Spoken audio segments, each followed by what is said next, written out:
In January 1566, the imposter Martin Guerre, known as Pansette, was captured by his uncle and sons-in-law, then taken to prison. The uncle then turned to pressure his niece-in-law Bertrand, threatening her to either join their side or face expulsion from the family home. Bertrand was forced to file charges against her current husband as plaintiff.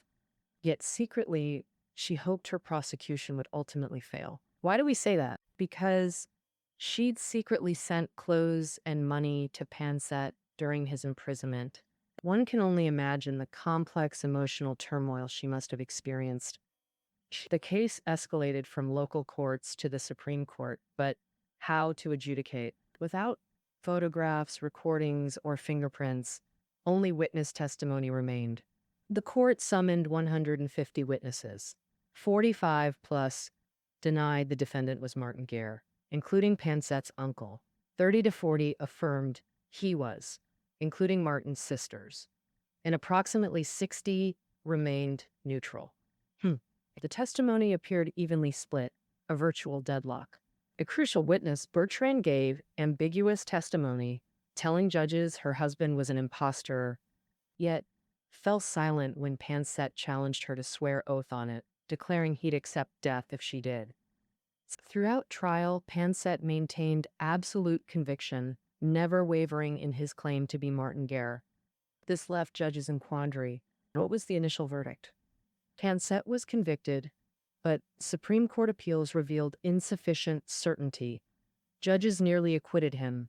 This followed contemporary legal conventions to preserve family unity for Bertrand and Pansette's daughter. At this critical juncture, the wooden-legged Martin Guerre returned. Where had he been all these years?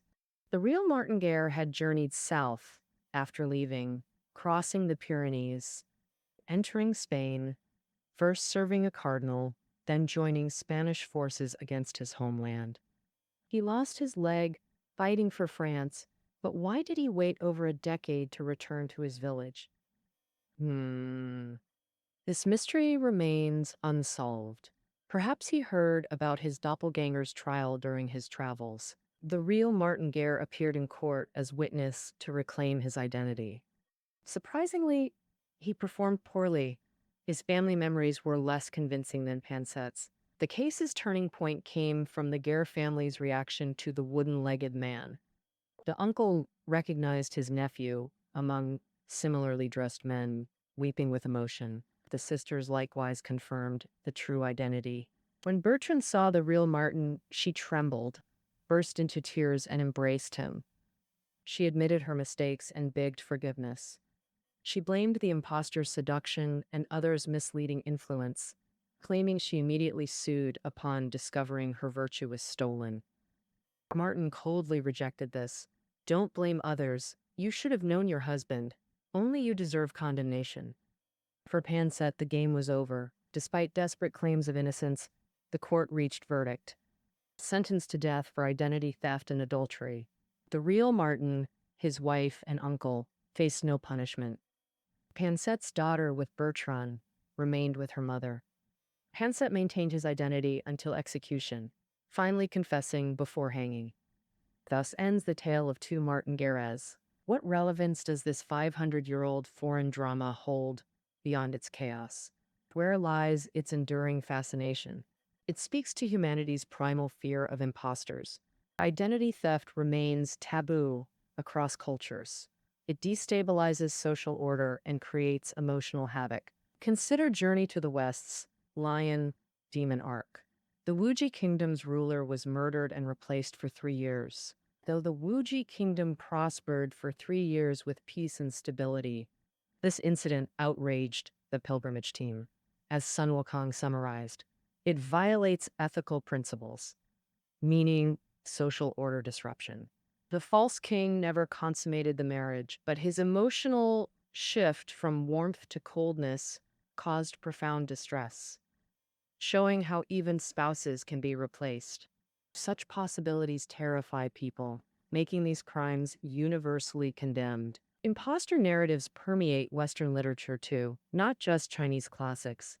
The American novel, The Talented Mr. Ripley, depicts a mimic who murders and assumes a wealthy heir's identity.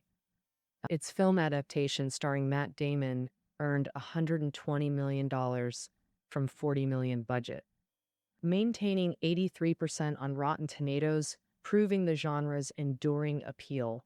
These stories mirror reality. Whether Wuji Kingdom or Ripley's Deception, modern imposters persist, continuing Martin Guerre's ancient legacy. America witnessed a half-century legal case linked to Titanic's disaster. In 1940, 28 years after Titanic sank, a woman claimed to be a survivor, named Lorraine Allison. She alleged being saved by the ship's designer at age 3, living incognito as Helen. With parents and servants deceased and her alleged savior dead by 1940, proof became impossible. Her uncle rejected the claim, suspecting inheritance motives. The self-proclaimed Lorraine clearly coveted the family's Titanic compensation funds. This dispute persisted for over 50 years. Helen gave interviews everywhere, decrying injustice, while her uncle stoically resisted pressure. In 1992, Helen died with disputes unresolved. Until 2013, DNA tests proved no genetic link between her descendants and the Allison family, exposing her lies. The Helen case's lasting impact inversely explains why did Martin Guerre's case gain such attention? Because it tapped into public anxiety about identity fraud's proximity and lasting consequences beyond truth revelation. Post-trial debates emerged about the daughter's legitimacy and inheritance rights from Penset's union. Michel de Montaigne attended the trial as observer. He later wrote on the Lame, reflecting on the case. He posited that understanding truth is fundamentally challenging. Human rationality as a tool proves unreliable. Montaigne argued Penset's execution was rash without absolute proof. Unless absolute proof of fraud existed through contemporary means, the 16th century lacked forensic technology for conclusive evidence. Even France's brightest doubted rationality's power to resolve such mysteries. Emotion, law, custom, history reaching metaphysical philosophy. These eternal themes explain the case's enduring appeal. Montaigne's views raise another crucial question.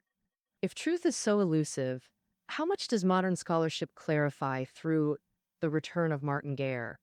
How much historical truth does this research actually provide? To answer this, we must examine the historiography methods in the Return of Martin Guerre. This employs microhistorical perspective. Microhistorians believe history's essence lies in storytelling, particularly ordinary people's narratives. By excavating domestic histories, they reconstruct vivid social landscapes of eras. But commoners' lives were rarely documented systematically, leaving many details unverifiable. The authors employed two methods: contextual evidence and logical deduction. Contextual evidence involves sourcing clues from contemporaneous regional records. For instance, reconstructing village gossip about Martin Guerre using similar 16th century French cases. Such period-adjacent accounts serve as corroborative evidence. Logical deduction entails making plausible inferences where records are absent, like reconstructing Penset and Bertrand's emotional journey.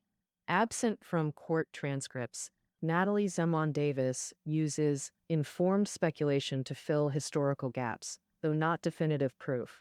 His creative approach reveals history's fragmentary nature, full of gaps and discontinuities. Absolute historical reconstruction, with measured pacing, proves impossible. Objective truth remains an elusive ideal. Historians craft narratives approaching truth through knowledge and interpretation.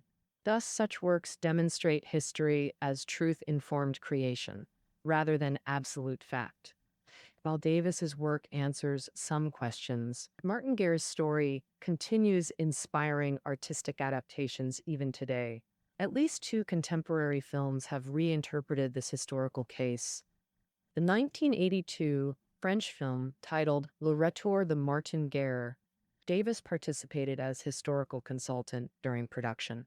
The film introduced an artistic hypothesis absent from the book. depicting the Martins as wartime comrades sharing intimate details.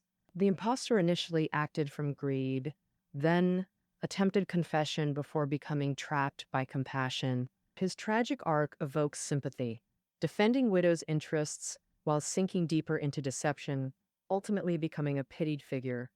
The 1993 American adaptation, Summersby, transposed the story, relocating the plot to post-Civil War America with altered narrative elements. In this version, the imposter and heroine develop genuine love, culminating in his sacrificial death. These adaptations demonstrate the original story's enduring dramatic potential. Retellings across eras prove its capacity for reinvention. Historians like Davis gossiping villagers, jurists, philosophers, and filmmakers all become storytellers. Their narratives blend factual elements with interpretation. Each version contains historical truth while reconstructing reality. This concludes our exploration of the Return of Martin Guerre. Notes available below. Until tomorrow,